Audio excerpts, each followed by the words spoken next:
اب عذاب قبر جو ہے، قبر کے اندر جو انسان کا عذاب ہے تو وہ بھی عالم برزخ کا عذاب ہے۔ میرے رسول کریم صلی اللہ تعالی علیہ وسلم نے نا کچھ چیزوں سے پناہ مانگی ہے، خود حضور نے، رسول کریم علیہ السلام نے پناہ مانگی۔ حضور فرمانے لگے، اے اللہ مجھے کنجوسی سے، بخیلی سے پناہ عطا فرما۔ اور حضور نے باقاعدہ پناہ مانگی ہے کہ اے اللہ مجھے ارذل العمر ہونے سے پناہ میں رکھ، جب عمر اتنی زیادہ ہو جائے کہ وجود کے حصے کام کرنا چھوڑ جائیں، اس سے پناہ مانگی۔ اور خود میرے نبی پاک علیہ السلام نے قبر کے عذاب سے پناہ مانگی۔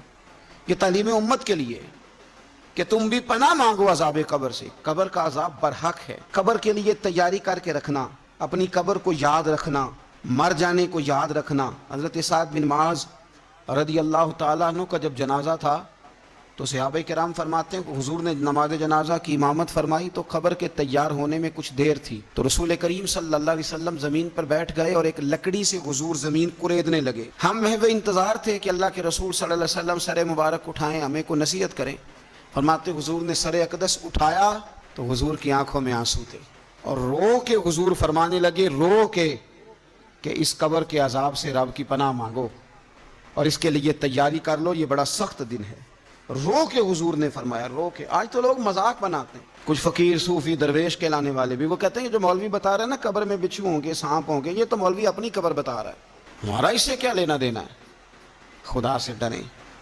وہ چیزیں جو احادیث مبارکہ میں آ گئیں، جس سے نبی پاک نے ہمیں ڈرایا، ہمیں سمجھایا، آپ اس تنبیہ کو، اس نصیحت کو آپ اس رنگ میں لیں گے کہ مذاق بنایا جائے گا دین کا، بجائے اس کے کہ اس سے ڈرا جائے۔ حضرت سیدنا براء بن عازب رضی اللہ تعالیٰ عنہ ارشاد فرماتے ہیں کہ میں نے نبی پاک صلی اللہ تعالیٰ علیہ وآلہ وسلم سے خود اس بات کو سنا ہے، خود رسول کریم صلی اللہ علیہ وسلم نے فرمایا۔ حضرت زید بن ثابت رضی اللہ تعالیٰ عنہ بھی اس بات کے راوی ہیں، فرماتے ہیں ہم جا رہے تھے تو 5-6 قبریں تھیں، تو حضور نے فرمایا کن کی قبریں؟ ہم نے عرض کی یا رسول اللہ صلی اللہ علیہ وسلم یہ کافروں کی قبریں، یہ صحیح مسلم میں حدیث موجود ہے، کفار کی قبریں۔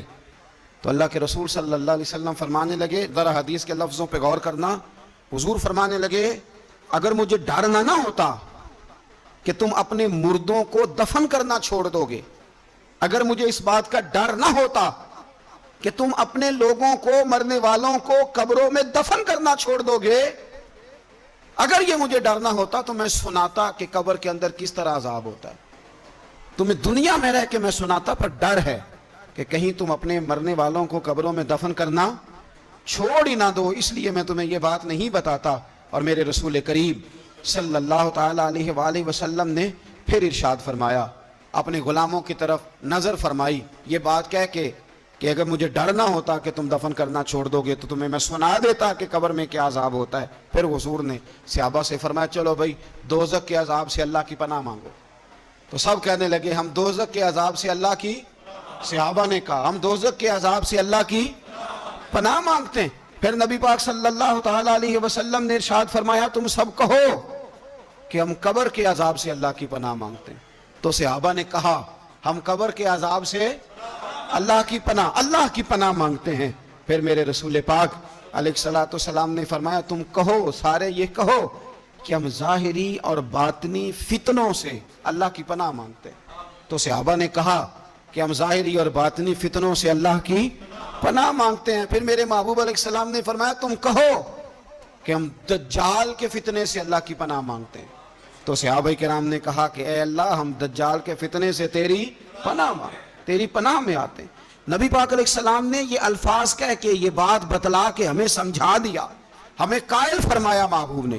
یاد رکھنا، اس بات کو اچھی طرح سمجھ لینا کہ اگر مجھے ڈر نہ ہوتا کہ تم اپنے مردوں کو دفن کرنا چھوڑ دو گے تو تمہیں بتلا دیتا کہ قبر میں کتنا سخت عذاب ہوتا ہے۔